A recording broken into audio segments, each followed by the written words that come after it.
ఉన్న రాజకీయం అది ఆవిపించి 50 మంది ఆవిపించి మాట మాట మొత్తం వాసన స్మెల్ మురళి కొంచెం క్రాస్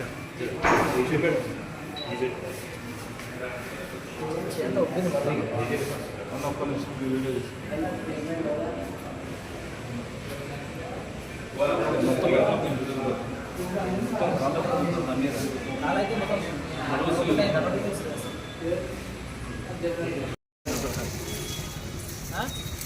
ఏమంటావు? बीआरएस गुंडालारा खबरदार बीआरएस गुंडालारा खबरदार बीआरएस गुंडालारा खबरदार बीआरएस गुंडालारा खबरदार बीआरएस गुंडालारा खबरदार बीआरएस गुंडालारा खबरदार बीआरएस गुंडालारा గజ్వేల్ నియోజకవర్గం ఈ రాష్ట్ర మాజీ ముఖ్యమంత్రిగా ఉన్నటువంటి కల్వకుంట్ల చంద్రశేఖరరావు గారి ప్రాతినిధ్యం వహిస్తున్నటువంటి గజ్వేల్ నియోజకవర్గం ఆయన నివసిస్తున్నటువంటి ఆయన ఫామ్ హౌస్ ఏదైతే ఉందో మరుకు మండల కేంద్రం పాములపర్తి అనే గ్రామంలో ఇవాళ జరిగినటువంటి పార్లమెంటు ఎన్నికల్లో ఏదైతే పోలింగ్ కేంద్రంలో ఉందో ఈ పోలింగ్ కేంద్రంలో ఇవాళ అక్కడ ఉన్నటువంటి బీఆర్ఎస్ పార్టీ నాయకులు ఒక రౌడీలలాగా ఒక గూండాలలాగా ఇష్టం వచ్చినట్లుగా ఇలా విచ్చలవిడిగా ఇలా ఖచ్చితంగా ఈ ఎన్నికల్లో వాళ్ళ అభ్యర్థి అయినటువంటి వెంకటరామరెడ్డి ఓడిపోతుందనేటువంటి ఒకే ఒక కారణంతో ఇలా అక్కడ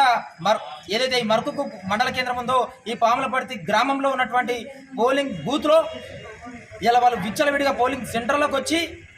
ప్రచారం చేస్తున్నటువంటి క్రమంలో మా భారతీయ జనతా పార్టీ కార్యకర్త అయినటువంటి మా బూత్ ఏజెంటు మురళి గారు మీరు ఈ రకంగా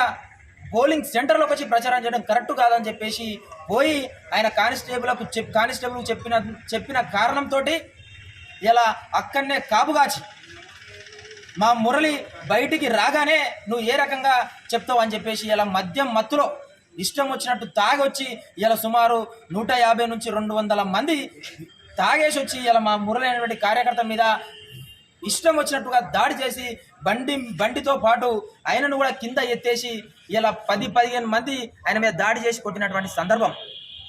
అసలు ఏం జరుగుతూ ఉంది ఈ గజ్వేల్ నియోజకవర్గంలో, అసలు ఏం జరుగుతూ ఉంది ఈ మరుకు మండల కేంద్రంలో? ఇలా మరుకులో ఉన్నటువంటి ఎంపీపీ పాండ్ ఎవరైతే ఉన్నారో ఈ పాండుతో పాటు ఇతని అనుచరులు ఇలా ఆయనను కాపు కాసి ఇలా దాడి చేసినటువంటి ప్రయత్నం ఇలా మనకు చాలా స్పష్టంగా మా దగ్గర చాలా విజువల్స్ కూడా ఉన్నాయి. ఇలా మేము హెచ్చరిస్తూ ఉన్నాం. మరి ఆ సందర్భంలో ఈ పోలీసులో అక్కడ ఉన్నటువంటి పోలీస్ వ్యవస్థ ఏం చేస్తుంది? ఇలా ఎవరు కూడా పట్టించుకున్నటువంటి దాఖలా లేవు. ఇలా బిడ్డ ఖబర్దార్ బీఆర్ఎస్ పార్టీ నాయకులారా, బీఆర్ఎస్ పార్టీ సన్నసులారా, ఇలా మా భారతీయ జనతా పార్టీ కార్యకర్త మీద నువ్వు దాడి చేపించచ్చు కాక మరుకు పాండు అనేటువంటి ఒక సన్నాసి ఇలా నువ్వు చేసినటువంటి భాగవతాలు, నువ్వు అక్కడ చేసినటువంటి ఏవైతే భూ కబ్జాలు ఉన్నాయో ఇలా నువ్వు చేసినటువంటి అన్యాయాలు, నువ్వు చేసినటువంటి కబ్జాల మీద ఇలా మా బీజేపీ నాయకులు, బీజేపీ కార్యకర్తలు ప్రశ్నిస్తున్నారనే ఉద్దేశంతో ఇలా నువ్వు ఎన్నో రోజులుగా ఇలా వాళ్ళ మీద ఇలా ఇష్టం వచ్చినట్టు వాళ్ళ మీద స్కెచ్లు వేసుకుంటా ఇలా వాళ్ళని టార్గెట్ చేసి ఇలా నువ్వు రాజకీయం చేస్తా ఉన్నావు. బిడ్డ, నీ ఉడత ఊపులకు భయపడేటువంటి కార్యకర్తలు మా భారతీయ జనతా పార్టీ కార్యకర్తలు కాదనే విషయాన్ని గుర్తు చేస్తా ఉన్నా.